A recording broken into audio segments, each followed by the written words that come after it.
आप जब अपने रिश्तेदार, दोस्त, पड़ोसी के पास जब ये बिजनेस लेके जाते हो, वो क्या बोलता है? बेकार का काम है, कहाँ लग गया?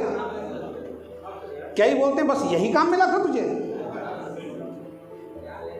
और कईयों की सोच, कई महान लोगों की सोच ये है कि दुनिया में जिसके पास कोई काम नहीं होता उसके पास नेटवर्क बिजनेस। और जब एक पढ़ा लिखा इंसान जो थोड़ा बहुत पढ़ लिख जाता है, अच्छी खासी नौकरी कर रहा होता है, 20, 30, 40, 50 हज़ार में, उसको ऐसा लगता है मैं मार्केट में शहंशाह हूं। और वो जब डायरेक्ट सेलिंग बिजनेस में आता है और उसके चंद रिश्तेदार ये कहते हैं भाई साहब आपको यही काम मिला था, वो क्या बोलता है? यार ये तो बेइज्जती वाली बात हो गई। एक टीचर जो डायरेक्ट सेलिंग इंडस्ट्री से करोड़पति बन सकता था किसी एक इंसान के कहने से कि आपको यही काम मिला था, तो बिजली छोड़ देता है।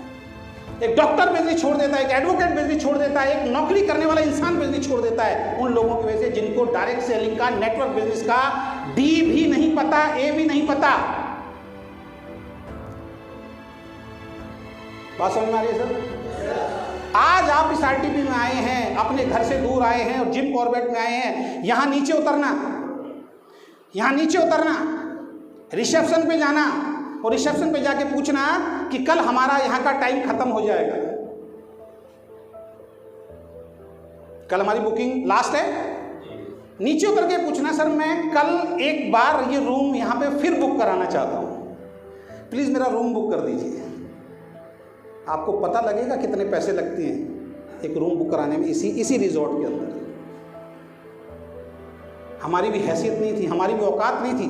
कभी होटलों में मतलब ही नहीं, मेरी वाइफ से पूछो, आज भी ध्यान है जब मेरी एनिवर्सरी, जब मेरी शादी हुई थी और शादी में जब हनीमून मनाने की बात आई थी और उस हनीमून में भी इतना टाइट शेड्यूल था, जितना पैसा लेके गए थे दिल्ली से शिमला और शिमला जाने के बाद मैं और मेरा दोस्त गए थे, उसकी फरवरी में शादी हुई थी, मेरी मार्च में शादी हुई थी। मैं डिजाइनिंग का काम किया करता था और सुनते किसी की नहीं थे, हम सोचते थे हम राजा हैं, हमें जरूरत नहीं है किसी की भी। तो उसने बोला तेरे साथ जब तू जाएगा तो एक मेजोरिटी हो जाएगी, दोनों ही साथ चलेंगे। मैंने कहा ठीक है। 10 मार्च को मेरी शादी हुई और हम दोनों मिलके अपने हनीमून पे गए। तो मार्केट में जो हम काम करते थे अपनी पार्टी से कुछ एडवांस लिया, कुछ पैसे मेरे पास थे, कुछ पैसे जो इसको मुंह दिखाई मिली थी, कुछ पैसे जो इसके घर से मुझे तिलक पे मिले थे, वो सारे इकट्ठे करके तो हमारा हनीमून बना था साहब। और जब वहां गए, शिमला का हमारा प्रोग्राम था, हमने बजट बना लिया था। शिमला में हमने एक काम किया, हम फोटो खींचते थे हाथ किया और हाथ का डेवलप करा लेते, कोडक वाला कैमरा आता था। एक दिन क्या हुआ, जब हम फोटो डेवलप कराने के लिए गए, ये और मेरे दोस्त की वाइफ, इनको वहां एक पोस्टर दिखाई दे गया जहां पे पहाड़ थे और पहाड़ के अंदर खूब सारी बर्फ थी। तो हम अंदर बात कर रहे हैं उससे, फोटो वाले से, कि शाम को फोटो दे देना भाई साहब। ये दोनों पीछे बात कर रही हैं, उसकी वाइफ बोल रही है कि काश यहाँ बर्फ होती ना तो मजा आ जाता।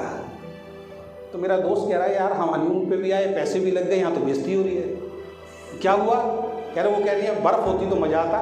तो मैंने अब क्या करें, पूछते हैं चल के बर्फ कहाँ मिलेगी।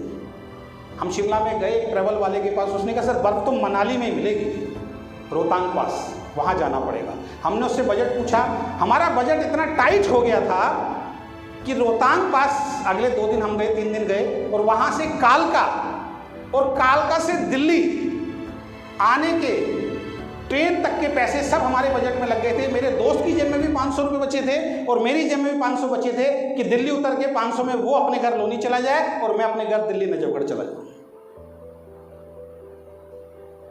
बात समझ में आ रही है सर? आज आपके सामने वही अजय शर्मा खड़ा है जो अपनी कंपनी शुरू की, आप लोगों ने मेहनत किया और आज यहाँ पे 81 लोगों को इस रिजॉर्ट में लेके आया है। क्योंकि जब मैं मीटिंग में बैठता था, हमने तो सर ऐसे पेड प्रोग्राम देखे हैं, 500, 6,000, 3,000 रुपए के पेड प्रोग्राम हम लोगों ने अटेंड किए। पैसे देके हम लोग इस तरीके के 2 दिन के आरटीपी के अंदर आते थे, लेकिन वहां बैठ के एक ही दिमाग में चीज आती थी कि बड़ा सोचना है, एक दिन मेरा भी आएगा, मेरे भी ट्रेनिंग प्रोग्राम होंगे, मेरे भी सेमिनार होंगे और मेरी टीम के बहुत सारे लोग आएंगे और उनके लिए हम ऑर्गेनाइज करेंगे उस प्रोग्राम को। आज हो रहा है। आज हमारे रिश्तेदार, हमारे दोस्त, हमारे पड़ोसी जो हमारा उस वक्त मजाक उड़ाते थे, भले ही आज वो हमारे बिजनेस में साथ नहीं आए सर, एक काम बंद हो गया, उनके मुंह पे ताला लग गया, मजाक उड़ाना उन्होंने बंद कर दिया। उन्होंने एक बात मान ली है कि इस इंसान ने जो बोला था उसको उसने करके दिखाया। वही इंसान जो कहते थे कि बेकार का काम है, जरूरत पड़ने पे अब कहते हैं यार 50,000 दे दे, 1 लाख दे दे। और ये वही लोग हैं जो बोलोगे, जो मुंह से बोलोगे, जो सोचोगे वो आपके साथ घटित होगा। ये वही लोग हैं जिनको जब मैं बताता था कि मेरे साथ डायरेक्ट सेलिंग बिजनेस कर लो, वो कहते थे क्या होगा, मैं कहता था तुम लखपति बनोगे, करोड़पति बनोगे, तुम्हारे अकाउंट में पैसा आएगा, तुम्हारी जिंदगी अच्छी होगी। तो कहते थे हमारा आशीर्वाद तेरे साथ है, तू बन जा लखपति, तू बन जा करोड़पति, हमें जरूरत होगी तो हम तुमसे पैसे लेंगे। आज वो हमसे पैसे ले रहे हैं। जो उन्होंने मांगा ईश्वर ने उनको दिया, जो मैंने मांगा ईश्वर ने मुझे दिया। आप में से भी बहुत सारे लोग अपनी अपलाइन को कहते हैं अरे सर आप बन जाओ लखपति करोड़पति, मुझे 20-30 हजार की जरूरत होगी तो दे देना। यूनिवर्स का नियम है, जो सोचते हो वो बनते हो, वो आपके साथ घटित होता है। ये 100% कटु सत्य है। जो मांगोगे वो मिलेगा। आज यहां बैठ के आप क्या मांगते हो वो आपको 100% मिलेगा। लेकिन फिर वही लाइन रिपीट करता हूं, आसानी से फिर वही लाइन रिपीट करते हैं, क्या लिखा है, टाइम लगेगा।